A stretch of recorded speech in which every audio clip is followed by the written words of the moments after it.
Good evening, ladies and gentlemen, and welcome to another episode of Bullseye on this great Tuesday night here out of Tampa, Florida. A little bit chillier than usual here, but boy, do we have another great show for you in store tonight.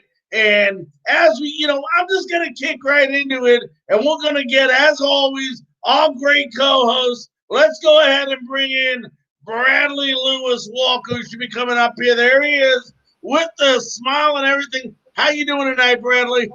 I'm doing good, Larry. How are you this evening? Good. And we do want to fill you guys in. We know that, I know I'm sure both myself and Bradley, we've been watching the women's game. They're playing number 4, Baylor today. They're losing by 5 with about, it looks like, trying to see.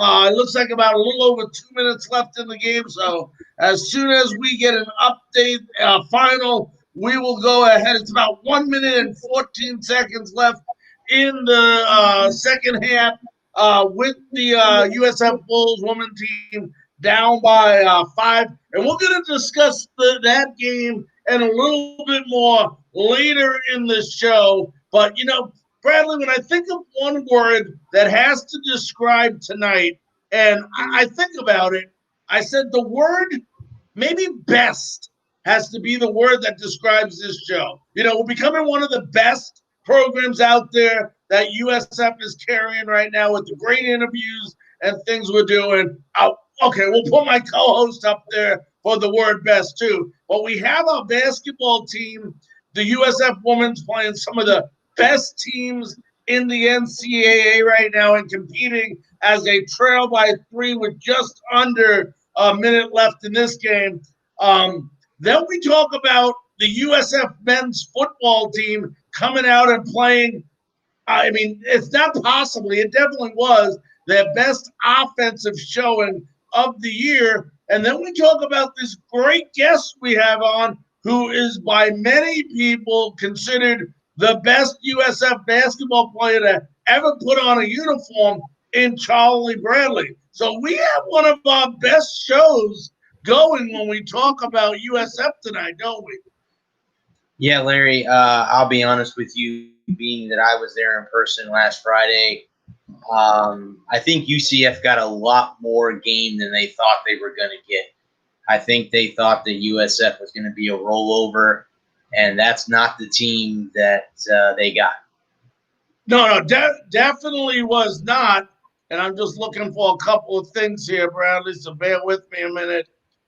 There we go. We'll bring that up, and why don't we go ahead and bring up this one too as we talk about the game. No, this was a game where a lot of people thought UCF could easily run away with this game, especially when you looked at going into this game how erratic and how inconsistent this team was throughout the year. And not only did they come out to play, they came out and put on an offensive display that we could have only wished upon the previous 7 games, because we definitely would have done a lot better. They call it a little bit too late, but there was a lot of good things we took away from this game that can really help us out next year. But one of the things we talked about in the pregame show when we did it last Tuesday night on this game, we did mention, we said that it could be an offensive explosion, because the one good thing UCF did have is a terrific team, but we thought the one thing they could be lacking was on the defensive side of the football, and boy, did we ever get that right. Yeah, that might be the weakness that UCF has moving forward is, they can score points, but they also give up a lot of points too, and their defense is very, very got a lot of holes, and USF's offense found all those holes. The funny thing is we led in every category except the scoreboard. So that's just you look at these guys and you look at McLeod. You and I have been talking about how inconsistent he's been the whole year. Now he came out and he looked like a completely different quarterback altogether, not just running the ball, but also making some beautiful slant passes to receivers and getting over 404 yards, 4 touchdown passes. Very important number, no interceptions. And then you get the rushing game between Kelly Jr. and Bill Beatty, who I've been calling Battle for half the year. But, because he battles when he runs with the ball. But Beatty just having over 100 yards as well. So, when you look at these two guys, you're like, whoa, where the heck has this been the whole year? Well, I happened to listen to the Bulls radio show that they have here on 620 here locally, and Coach Scott was on last night, and I have to agree with what he said. He said, you know what? He told them going into the game that they were going to open the playbook and they were going to let anything fly. Guys, if you were not there, you didn't watch the game, I want to let you know the Bulls had the ball. They got the ball. They drove down and faked a field goal on 4th down. They didn't kick a field goal, guys. They faked it. That never would have happened if this team was 1-7. If this team was bowing for an AAC championship, that never would have happened. But he let them have fun, and I'll tell you what, hopefully next year he can let them have fun again because it was a very enjoyable football game. Despite the score, they gave UCF a football game on last Friday. Yeah, they had 646 yards total, which they outgained them in yardage by, almost 100 yards. I think the big thing in this game, and as it's been all year, was, we lost 2 fumbles in that game that, could have came back to haunt us.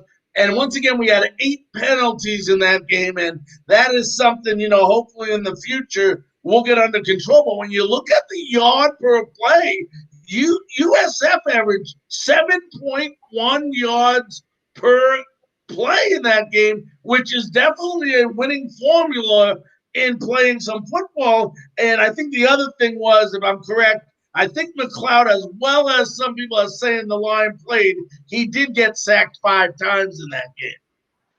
Yeah, he did, Larry. And of course, the one big mistake that we had was the turnover there. We had just pulled within a touchdown. We had gotten within 1 score, and Joyner fumbled the ball. Unfortunately, UCF recovered the ball, and, the rest is history. But like I said, McLeod went 32 of 46 for 404 yards and 4 touchdowns. I would have loved to have had that quarterback back in week 2 against Notre Dame, or even in some of these conference games that were close, like the Temple game was close. Memphis was close. We could be talking about, 3 wins here, and we're finishing the season, 4-4, or, we're finishing the season at 4-4 instead of 1-7. So, yeah, that's tough. But, they showed some bright things. They're going to miss some guys next year. But look for guys like Dukes to be a big role next year. Obviously, you're going to have a bunch of these guys coming back. McLeod may be the quarterback. We don't know. We'll have to wait and see what Coach Scott does during the offseason. But Battie and Joyner Jr. are going to be massive next year at the running game for this team next season. Yeah, absolutely. And for those of you just tuning in, we do want to let you know, and we're talking about, after we talk about the USF football game, we'll get into some women's basketball. But they played number 4 today, Baylor, and unfortunately they did not prevail. They lost by only 5 to the number 4 team in the country and did not play great basketball. So it just goes to show you how dominant this USF team and women's basketball has the potential to be. And Bradley and I will discuss that a little bit after we get done with football before Charlie Bradley comes on. But going back to the game, and I said this last week, now it's time to evaluate. You had a year to see these players that you were pretty much handed over by the last regime, and now you're going to go ahead and select out of these players that played for you this year, the ones you want, and the ones that you need to replace and fill positions with. And I really think this Beatty kid is going to be, like you said, one of the players that Coach Scott is definitely going to like to keep. I love what I saw about him. They can use him for play action, and so many things can happen. Now, for those of you that did not get the privilege of being like Bradley and being at the game, this weekend. We put together a 2-minute highlight film, basically just showing you what happened, some of the unbelievable plays in this game. So without further ado, let's go ahead and show you some of these plays from this, I guess it was a Friday game versus UCF.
Yeah, and those were some of the highlights for you to get to see of the game. But overall, obviously not a great season, Bradley.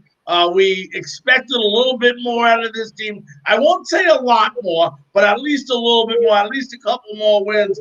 But now what we do is it adds a lot of excitement going into next year.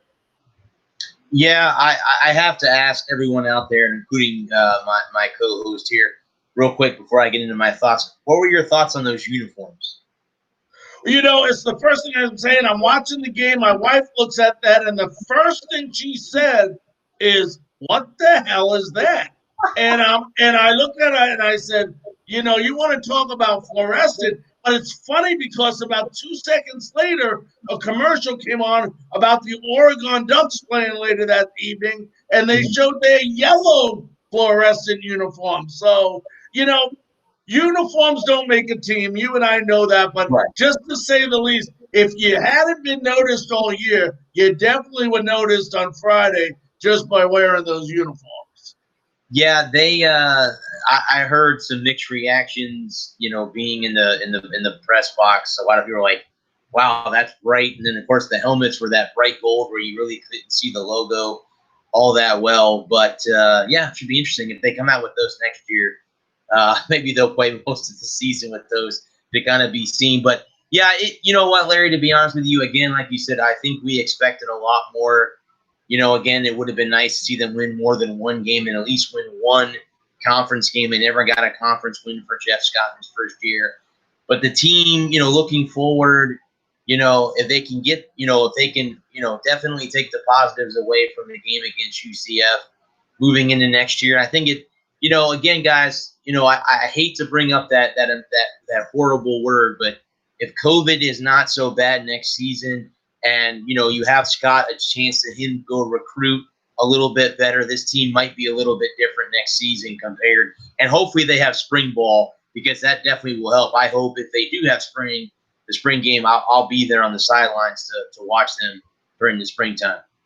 And and you could learn a little bit from this year, Bradley, but I want them to really sink in how bad the feeling is to lose. Because I want them to come out next year wanting so bad to win and say we are not going to stomach that disgusting, nauseating feeling of losing like we did last year. And hopefully what will happen is that'll bring some, momentum and confidence. They should have confidence. They played probably, let's just say, arguably the best team in their conference, right down to the wire.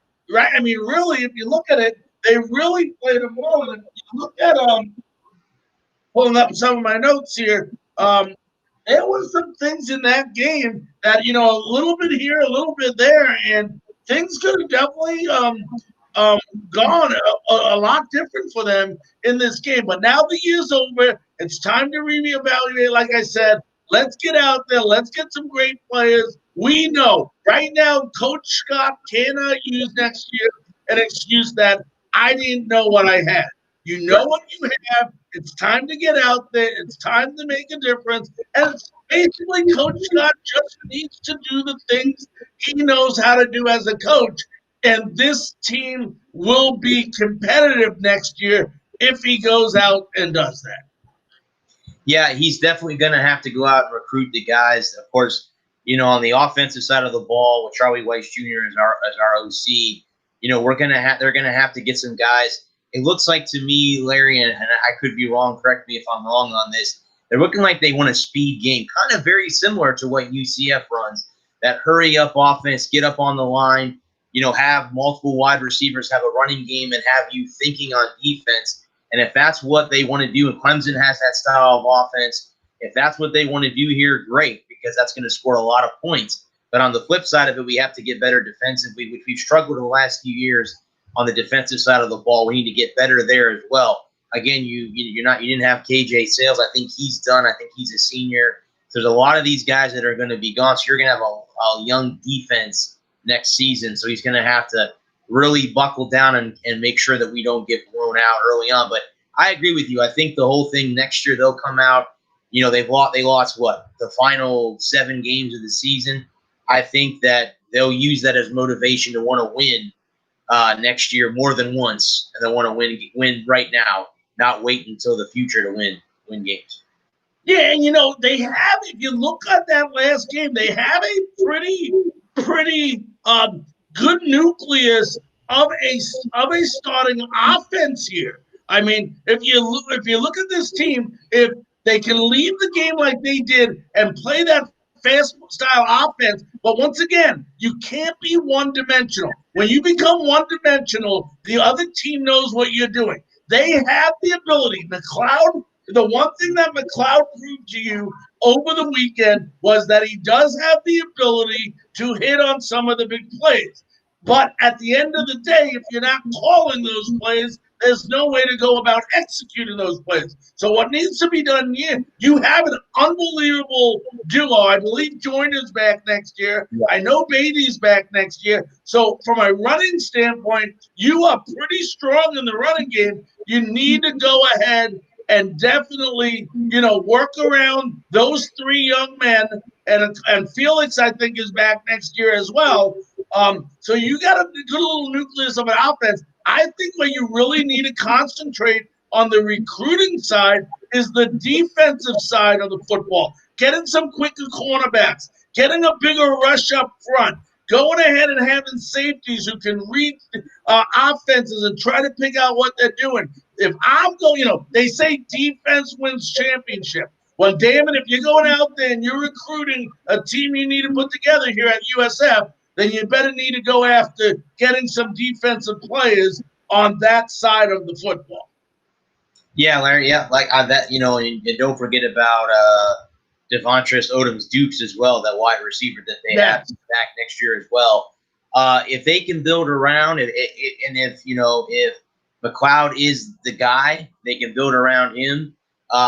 You sure up some offensive line. I think that's another issue that they had. But yeah, you're right. They're going to have to go out and recruit defensively because, like I said, you have a lot of seniors leaving the team. a lot of upperclassmen leaving the team, so they're going to be young on that side of the ball. Get some better guys up front that can get a pass rush, get some sacks, and you won't have to worry about your cornerbacks or safeties doing it. If you can get some sacks, get some pressure, maybe the team behind you could use that same kind of knowledge. Right. We're about 5 minutes away from having the great Charlie Bradley on with us. I do want to go over, we mentioned earlier that a real tough game for the women tonight. They lost by 5 points. I believe it was 67-62 to the Baylor tonight. And let me explain something to you guys. This is a women's basketball team that you should be very excited about. This team did not play their best game today. If you look at this women's team tonight and you look what they did, Bradley, they only shot 34.5% from the field. Okay, they shot 37% from three-pointer. Free throws were okay, but the big stat to me was they turned over the ball 16 times, and Baylor stole the ball 13 times from us. You put together a game that our USF women and Jose Fernandez team did not play very well tonight, and they still only lost by 5 points. That just tells you when this team gets in sync how good they're going to be. Well, Larry, I'll be honest with you. I think we saw that on Saturday when they played Jacksonville, how powerful this team can be. Like you said, yeah, I'm looking at the stats right now on ESPN, and if you look, too, we had 21 fouls. That's not going to cut the cheese either. So, again, if you think about the 16 turnovers, the 21 fouls, and then we only shot 34% from the field, you correct all that, we'd have won this basketball game, and right now this team would be 2-0. And beating the number 4 team in the country would have been a great upset for Coach Fernandez and the Lady Bulls. Yeah, and they also out-rebounded Baylor 52 to 59. They also got out-rebounded in this game. But if you look at some of the individual, first of all, we do want to recognize Chris Jordeo, who won honorable mention this week in her game versus Jacksonville, had a very good game. But this team came out. Let me try to lower that a little bit here for a minute.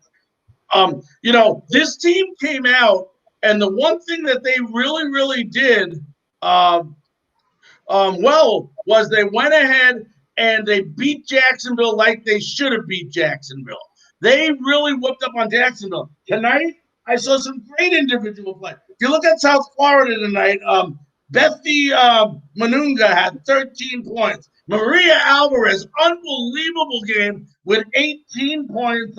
Sydney Hobby had 11 points to try to carry the Bulls, but not only were they out-rebounded, when you make that many mistakes in a game and you have 13 steals against you, 16 turnovers, 20 fouls in a game, it's not a formula for success. But, there was some good that came out of this game where you can still compete with the number 4 team. I don't know what happened to Jordeo Beatrice. It looks like she only got 2 points. I don't know if she got hurt earlier in the game. I did not see that part of the game. But, this is a team, folks, that plays Mississippi State on this Saturday. I would not be surprised if Coach Fernandez has them ready and they beat Mississippi State. This is a good basketball team. This basketball team will compete in the NCAA.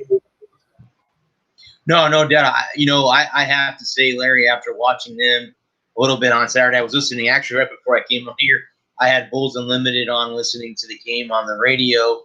And,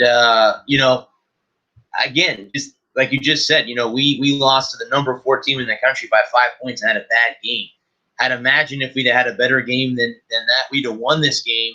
And, I think this team can be very, very well in the NCAA tournament. I think they're probably the best women's team in the AAC right now, maybe outside of UCF. I did read on my show last night about that UCF is high up there as well. But I believe that the USF Lady Bulls are probably one of the better teams in the conference and could be in the thick of it come their March Madness.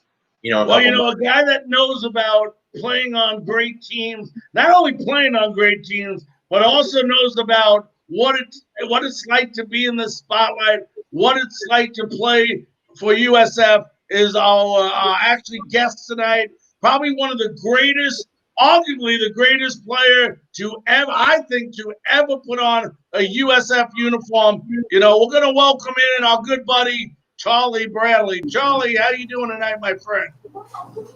Doing great, guys. Can you hear me? Yeah, we can hear you great. Man, doing great, man. Thanks for having me. Charlie, I really appreciate you coming on. One of the things I've been trying to do is bring out a lot of the, I call it the people that put USF basketball on the map, so to speak. The ones that should not be forgotten, but seems like, some of them have been forgotten. And we want to make sure the last thing we do here is not, to let it go unrecognized, the accomplishments and the path you paid for a lot of people to play basketball for USF. Man, I appreciate that. And that's, I've been around a lot of universities and know a lot of ex players that played at other universities. And they just get a lot of love, the ex players and, the alumni. But USF is moving in that direction. Unfortunately, we got, a bad situation going on with the coronavirus and everything. So everybody's kind of staying away. But I think in the coming years and maybe, hopefully next year, we'll get back and get some, alumni games again, with the alumni and just have some fun and get back out there to the university, because that's something that I cherish the rest of my life, man. I choose to stay home and to put USF on the map, and I think I help doing that, and just hopefully the program can continue in the right direction. Now, Charlie, a lot of people don't know this, but back in the late 70s, I guess early 80s, you had an opportunity to go to a lot of different schools because of your ability to play basketball. What was the factor or the deciding factor for you to decide on USF? Because back then, and no discredit towards USF at all, but there was some better schools out there at that time that did offer you a chance to play basketball. You're right. I think it was just for me to stay home and get my mom to watch me play, locally. Also, George Steinbrenner was a big contributor to the university, and he was one of the main guys that got me to stay here. Just being in a relationship with him and seeing what he did out in the community is something that I liked, and he asked me to stay home, and I thought about it. It was either Florida or USF, and I ended up staying at home. Now, how much did Lee Rose have in you going to USF? Lee Rose, a quick, funny little thing that happened with Lee Rose and my high school basketball coach, man. Herman Valdez, Lee Rose was recruiting me. Herman wanted me to go to Florida. So Lee Rose called a meeting, and we go out to the university, and man, I can hear books were thrown in the office. I was outside the office, man. They were going at it. And I knew all along what I wanted to do. I didn't let anybody make the decision for me. I wanted to stay home to play for my mom and my family, first of all. But, George Steinbrenner did have a big, influence on me going to the University of South Florida. Now, you automatically, right away when you started, especially your sophomore year, you were the top 4 in scoring your sophomore year. You were Sun Belt co-player of the year. I mean, when you're in the spotlight like that, and, every team you're playing knows you're the big gun on the team, how much more added pressure is there on you to perform on a nightly basis? It was my sophomore year was a tough year. I saw a lot of boxing ones, and so they was telling the other players to score, in which we did have some good players, but I saw a lot of boxing ones, and it got me frustrated. It wasn't until one of the coaches set me aside and just say, play your game and continue to do what you do. And that's what I did. I just, at first I was young and just didn't know, you had a guy with you everywhere you went on the court. There was a guy following me, and I got used to it, after a few games, but it was a great experience.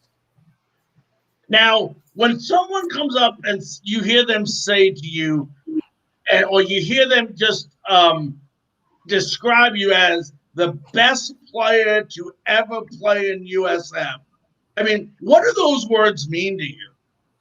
Man, it's been so many players before me, after me.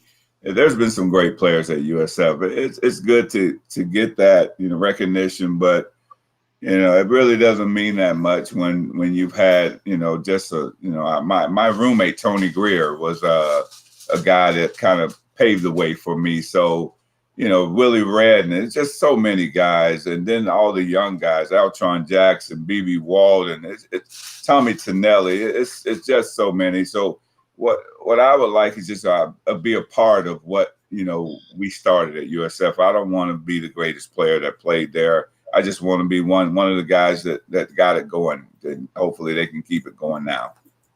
Charlie, with such an unbelievable college career, breaking records all over the place, getting rewards or awards, playing with great people, how surprised, and I have to ask you this, because here you are, a top scorer back then. I mean, you're averaging over 20 points a game.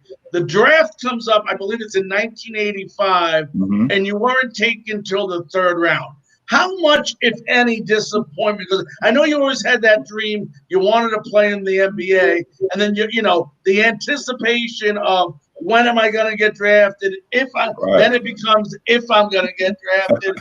I mean, what was the emotional roller coaster like for you those days? It was difficult. I had a news crew at my house because I was projected to go at least first or second round, and so it was. Gail Sirens was at my house the whole time, man, and. Just going through that. So I see how I see the draft now and see those guys that don't get drafted into the later rounds. I know the feeling. It's been with me the rest of my life.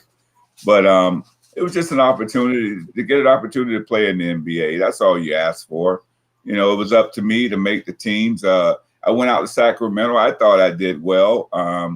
Funny story, about 2 years ago, a guy came up to me that knew the coach at the time for Sacramento Kings and told me that coach told me you should have made the team.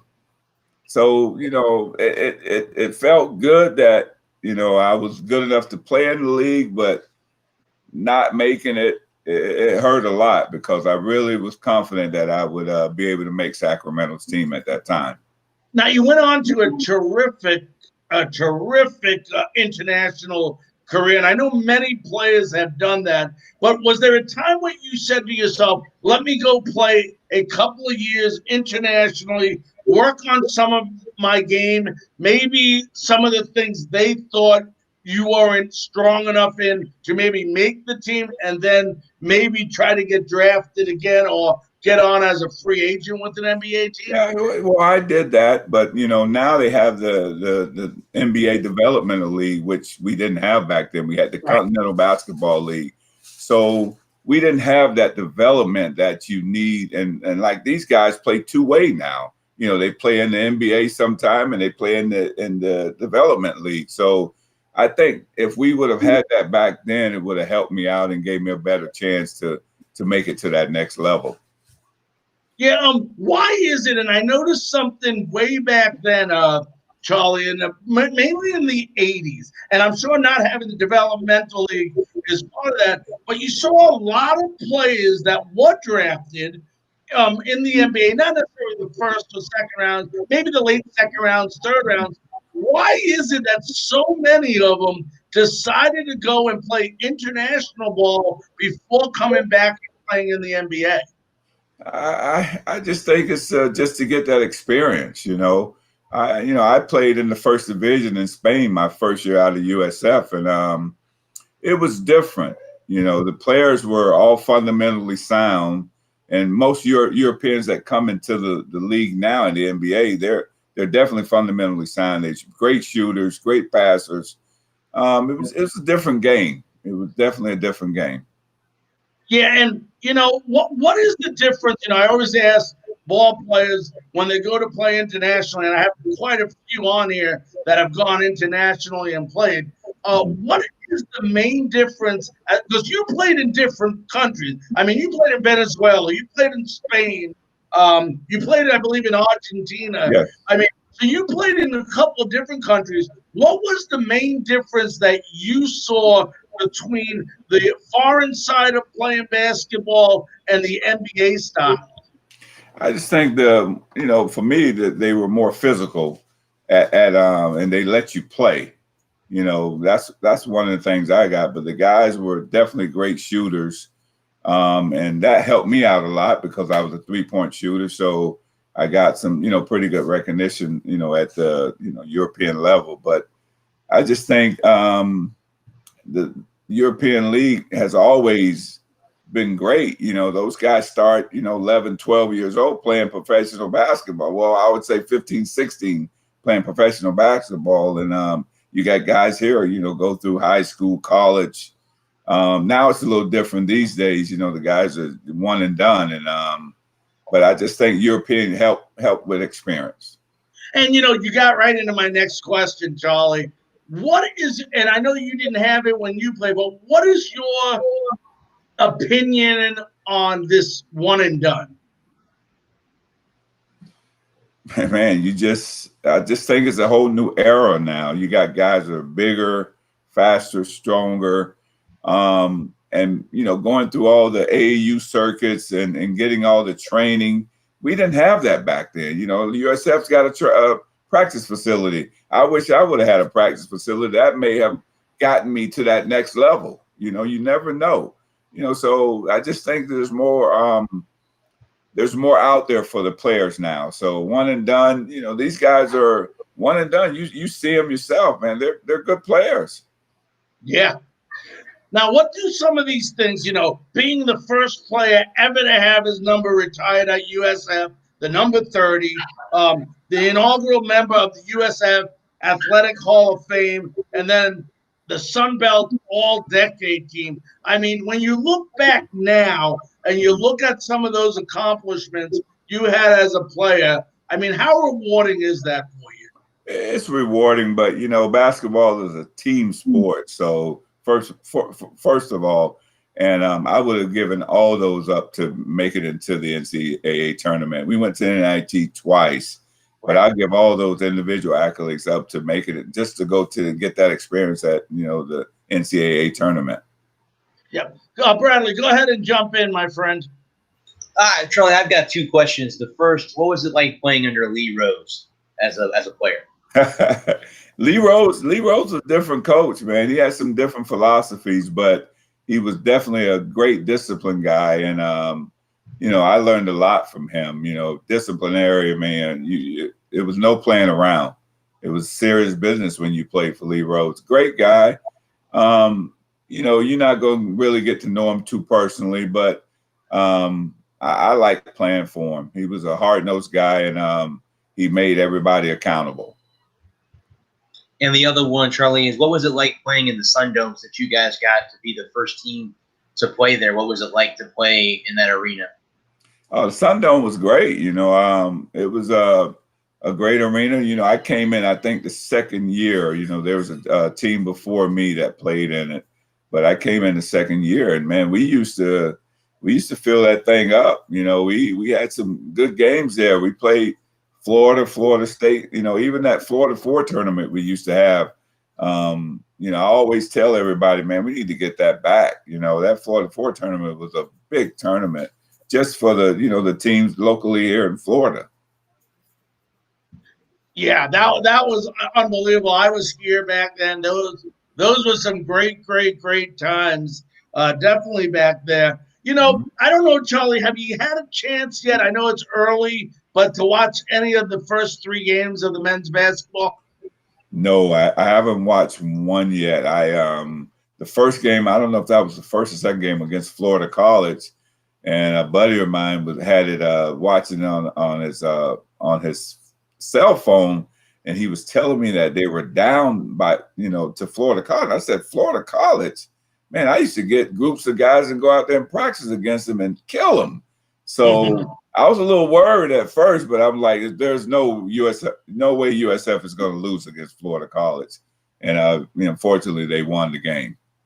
Yeah, they had, and then they lost the next two. But I wanted to ask you, I remember the great times in the 80s when we were playing, you were filling up the dome.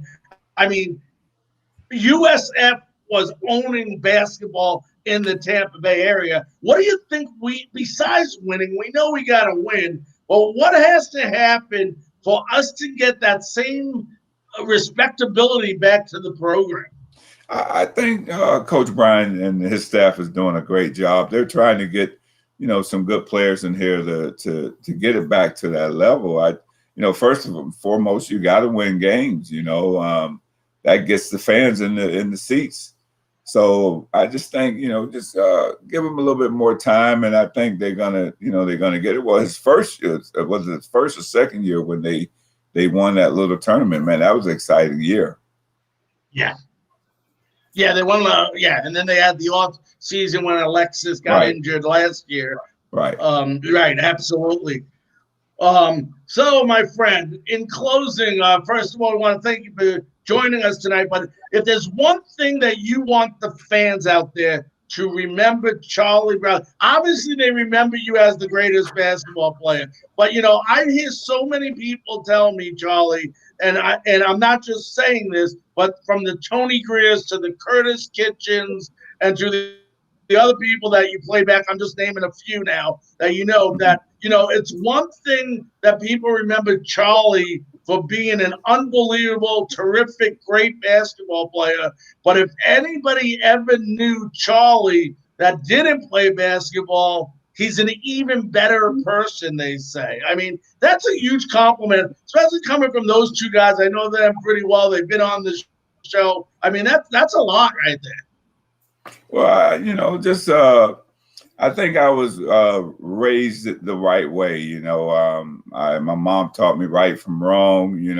And my whole thing is to treat people how you want to be treated, and you kind of get, you go far with that. And that's all I do, man. I'm not, not trying to impress anybody. Just be myself, and just I've always done that. But those guys, like you say, Tony Greer and Curtis Kitchen, they're great guys as well. Now, who was the one guy or the one person around USF that inspired you the most to be the best player you could be? I have to say Tony Greer. He was my roommate. He was a senior. I was a freshman. I came in, didn't know much. He taught me the ropes, man. And he was a great player, and a person off the court. But just being with him and being at Fontana Hall with him for that year taught me a lot. And he was also, the leading scorer at the time. So I looked up to him. Right.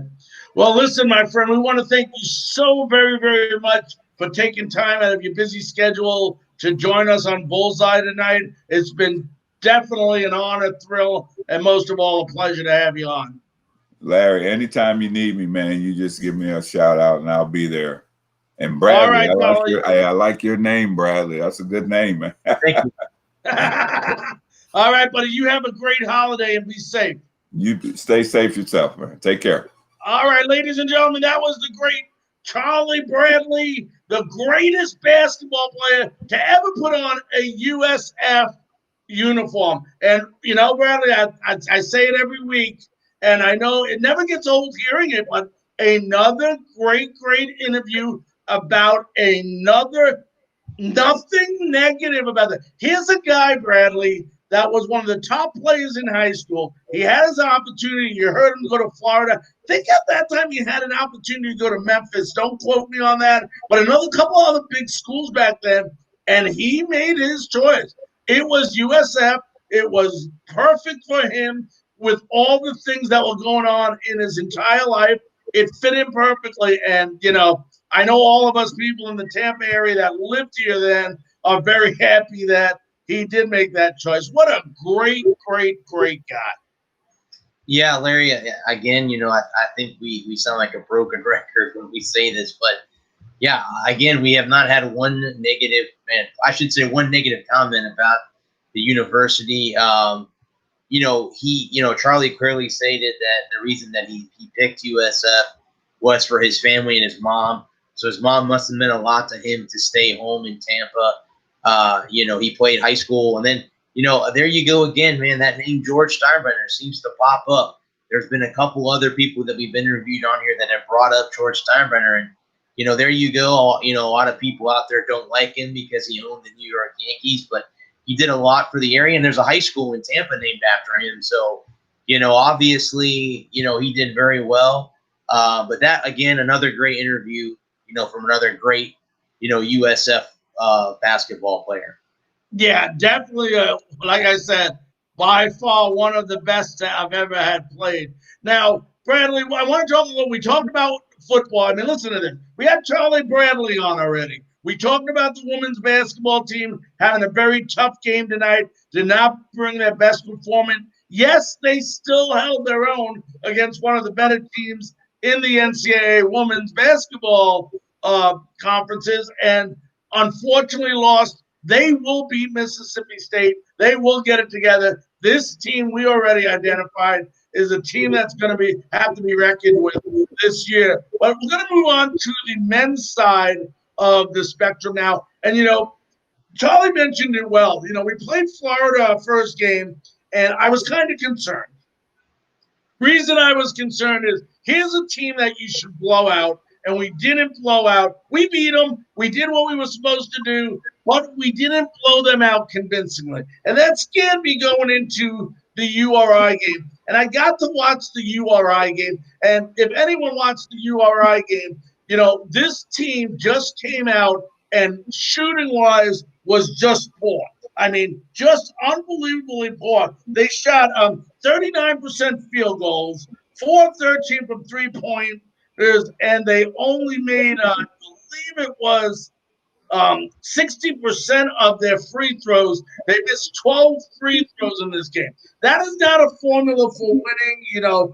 I saw some good things, but I understand why they didn't win that game. Then we got Virginia Tech the night before, and once again, our shooting was terrible. I mean, when you look at that Virginia Tech game, we shot 37% from the field.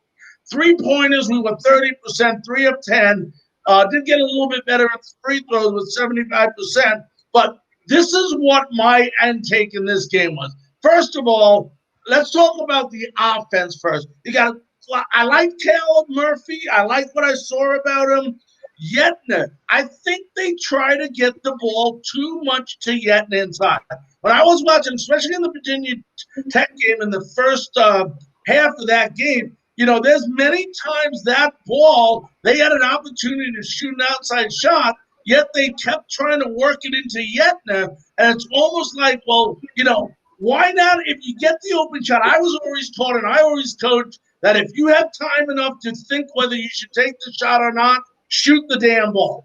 And that's not what we were doing. We kept pushing it inside, yet Yetna wasn't pushing it back out for one of these guys around the perimeter to shoot. If we're going to be competitive in this AAC, we're going to have to learn to shoot the ball from outside the perimeter in this league. Yeah, again, they're going to have to make adjustments, obviously. I agree with you, Larry. I watched the Florida college game actually at work on my phone, similar to what Charlie said. He was mentioning that I actually watched it on my phone at work. But, yeah, the Rhode Island game, again, we shot poorly. And, I agree with you. That's, to me, that's what basketball is. If you got an open shot, take it. Don't throw the ball in low, because obviously what happened is they, Virginia Tech found out, hey, they're going to throw it inside. He's not going to kick it back out. We'll just get turnovers and we'll win the game. And that's exactly what happened against Virginia Tech there at the Mohegan Sun. Yeah, and they had 13 turnovers, speaking of turnovers, versus URI as well, University of Rhode Island. But the other thing is when they played defense in this game, especially the Virginia Tech game, I'm talking about the latest game they played because that's the most memorable one to people. is they also what I did not do what I call playing aggressive style defense. These guys on Virginia Tech were hitting the outside shot. I mean, there's a Zuno guy and the other guy, they were both hitting these outside shots. When you have a team that's hitting the outside shot, now's the time where you want to put a little bit more man-to-man pressure on them, play tight defense, and make them work the ball inside and get them, at worst to the free throw line, and hopefully they don't hit as many shots. The percentage of them hitting the free throw, just works out sometimes where they're not as good as free throw shooters as you would expect them to be. But you cannot have 16 turnovers in one game, 16 turnovers versus Virginia Tech, 13 versus URI, and only hit, I think 66% of free throws in those two games combined is not going to be a winning formula. I would like to see them come out. What they need to do is start hitting some of those deep 2-point shots or maybe 3-point shots, pull some of these defenders out to play tight, then go ahead and dish the ball into Yetna and let Yetna do his thing. Yeah, Larry, I couldn't agree with you more on that. I'm looking at, they obviously their next game is tomorrow against Florida Gulf Coast, and ESPN Matchup Predictor has USF at 82.7% chance of winning the basketball game. But they're going to have to, again, like you said, if you got a team that shoots the three ball a lot, put some defense out there, make them come in. You never know. Free throws aren't always automatic for everybody. Ask Shaquille O'Neal; he'll tell you that. No one is automatic from the free throw line. So obviously, if you can minimize that to say 2 points instead of 3, that adds up after a while. And if you can get some stops and to get some turnovers yourself, you can run it and you can do whatever you want to do. But yeah, they're going to have to do a better job. I think, honestly, as we were just talking about the women on, playing Mississippi State, I think that the guys will make some adjustments for tomorrow's game against Florida Gulf Coast. Yeah, and the other thing they're going to need to do, and this is just going to take, it's hard to say this, but their percentage on success on executing the outside shot or making field goals in general is not very high right now. So the only way you can up that percentage is take more shots. So not only do you got to win the rebounding part of the game with Yetna underneath, grabbing some boards, but, you're going to have to hit more of your shots you're taking. You're not going to win shooting 30%, 22% in one half and expect to come out. I don't care if you're playing Florida Gulf Coast or you're playing Duke. At the end of the day, it's not a successful formula. You have to start hitting those outside shots. And when you start hitting those outside shots and they come out and team up on you and you dish that ball into Yetna, Yetna's going to have a lot more space and a lot more ability to put those little give-me shots into the basket. Because right now, all they got to do is foul Yetna when they throw the ball inside. So he makes 6 out of 10 free throws. 6 points is better than 12 points in their eyes. So, I mean, you're saving half the points when you know they can't shoot from the free throw. It's a completely different game, and you're okay putting this team on the line and shooting 30 free throws a game when you know they're only going to make 15 of them. Yeah, there you go, Larry. I mean, that's it right there. I mean, you can get 6 points instead of 12. That's the way you win basketball games. You minimize the point total, and like you said too, if they're going to take a lot of shots, they gotta shoot better than 30%. They got to get that up to 40, 50, even 60, 70%, like the women had. I think their shooting percentage against Jacksonville was like 70-something%.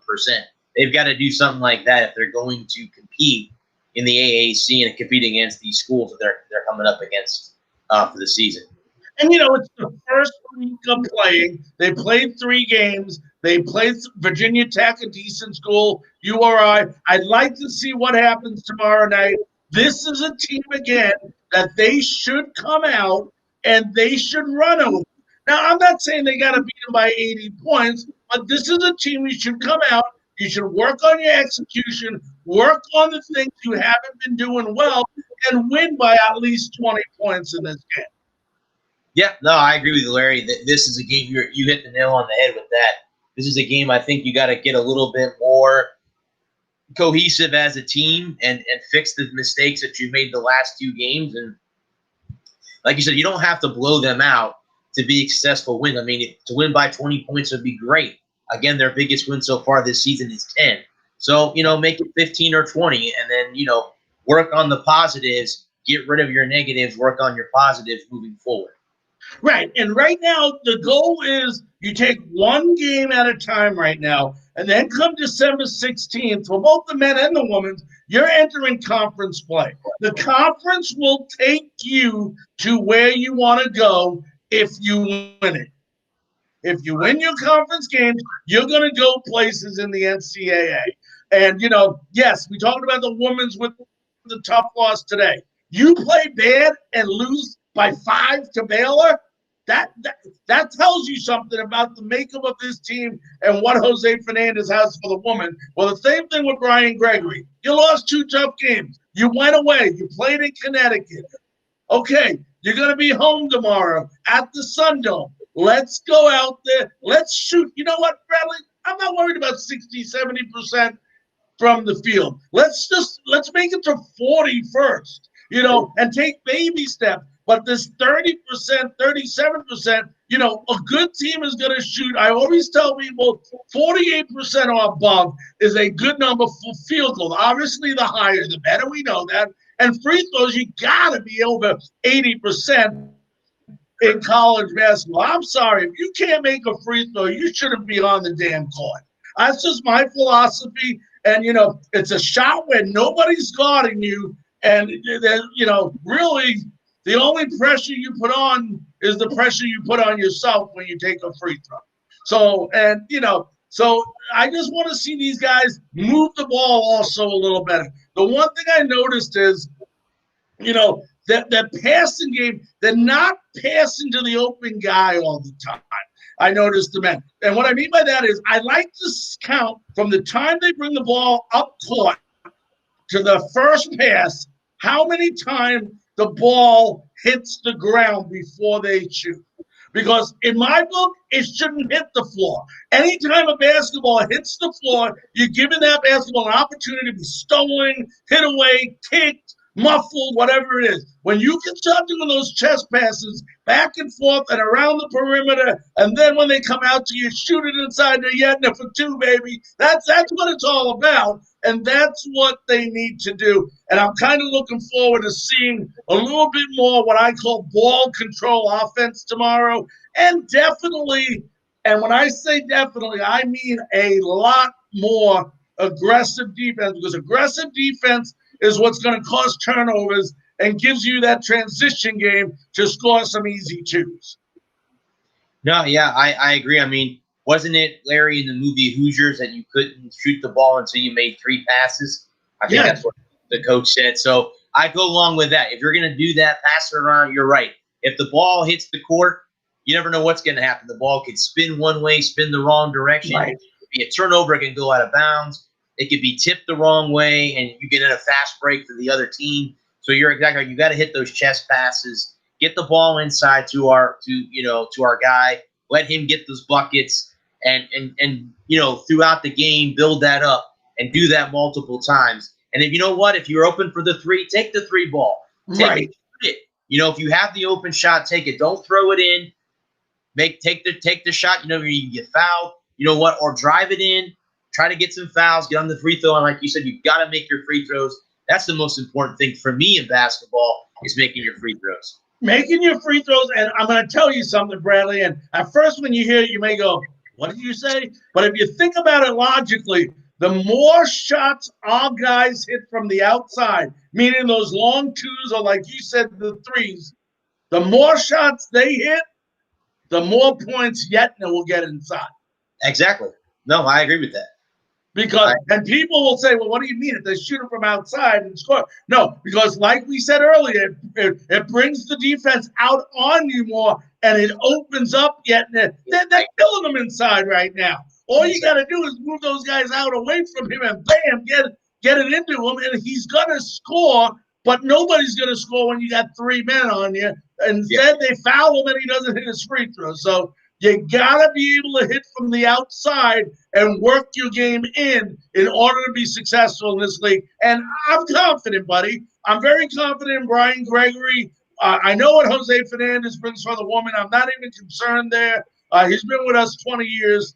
I believe he's in his 21st year right now. And I know Brian Gregory, he's a tough, animated type coach. I just would like to see him get a little bit, well, like I said, a lot more aggressive on the defensive side of the ball. But my friend, believe it or not, I mean, we had so much tonight that, it's incredible, incredible, incredible. Bradley, before we, go off the air as we usually do, why don't you, I always give you the opportunity. I never know what you got on going on anymore. I know you got your sports jam. I know you got your Walker Report. Why don't you go ahead and let the audience know, besides Bullseye on Tuesday night, how else they can catch it? Yeah, guys. The night before the Bullseye, I have the Sunshine State Sports Jabber. That's an all Florida podcast. I do cover the Bulls. That's part of it.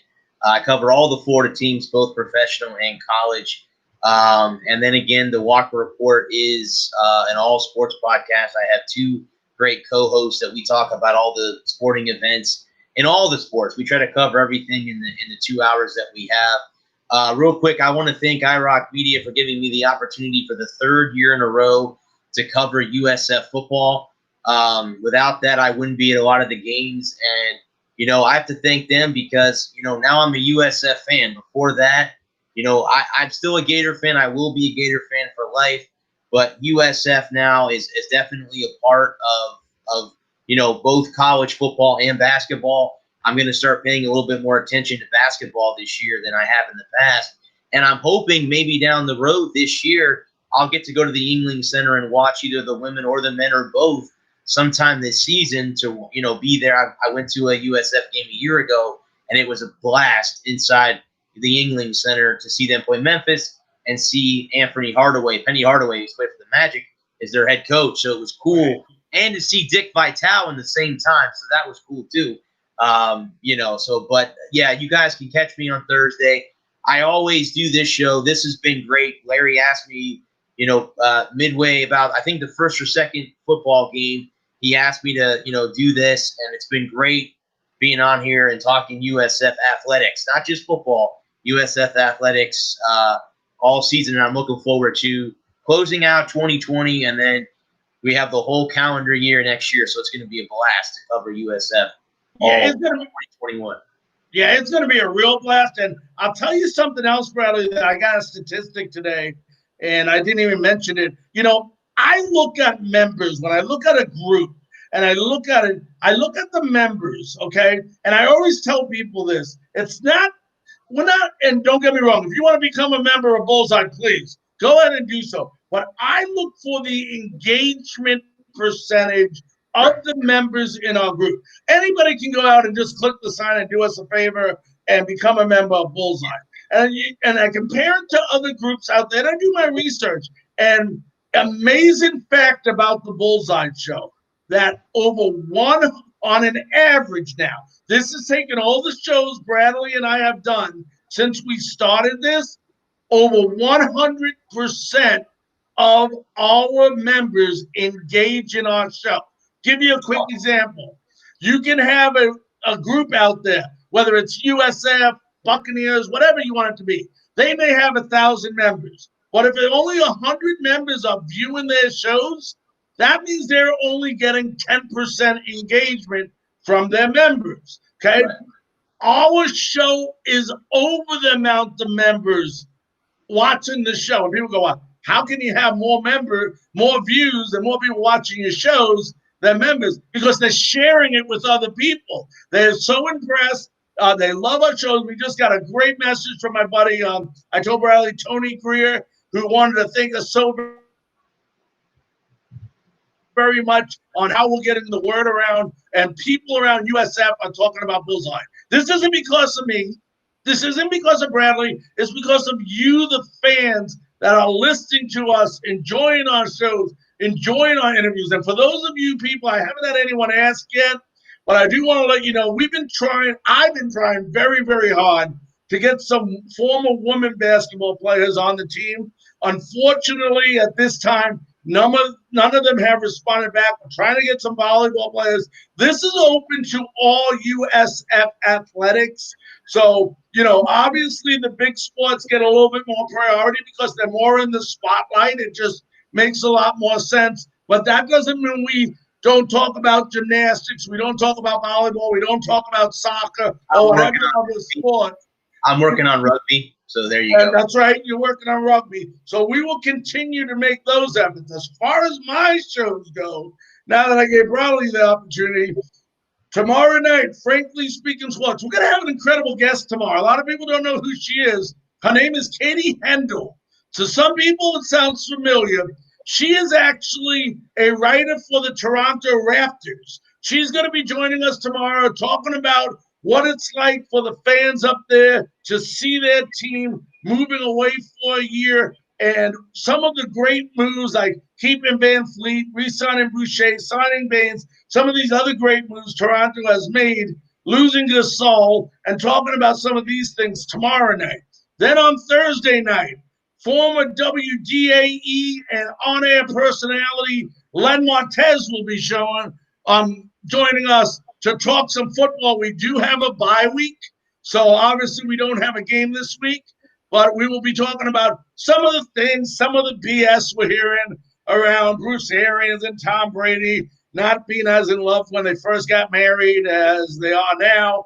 But, we'll talk about that. And then next week, we haven't identified yet the person we'll put it on. We have had many people say they would come on, so it's not like we're lacking guests for our next Bullseye show. We talked to Rudenko. He has mentioned he would like to come on, the former basketball player. Talked to Huey Whitaker. He mentioned he'd like to come on. Of course, we're still doing everything in our power to get Jose Fernandez and Mike Kelly on, and we'll see how that goes. But also on Frankly Speaking Sports next week, we already locked down former Major League Pittsburgh Pirate Mike Eastler will be joining us. And then on Wednesday, the day after Bradley, how to save it for the day after Bradley, we're going to have Gronk on. That's right. But not Rob Gronkowski, Chris Gronkowski, the brother of Rob Gronkowski, who played for the Dallas Cowboys for some years, also has his own business, will be joining us. So just a lot of things going on both for me and Bradley. We stay busy. That's why a lot of people know who we are, because we try to provide you, both of us on our shows. We have the same goal, to provide you with the best, most updated information, news, and, love watching Bradley on his new format that he's doing. Is that Thursday night where you get a couple of different guys on with you? Larry, I just changed the format around, and the show is a lot smoother than just me talking. It's awesome. Guys, if you have not watched that show, make sure you watch it either before or after my show. But, other than that, we went a little bit late. We want to thank our very special guest, Charlie Bradley, for joining us tonight. Ladies and gentlemen, when you want news, you want it about USF, you know where to come. Bullseye, have your friends join too. Horns up, and let's go Bulls.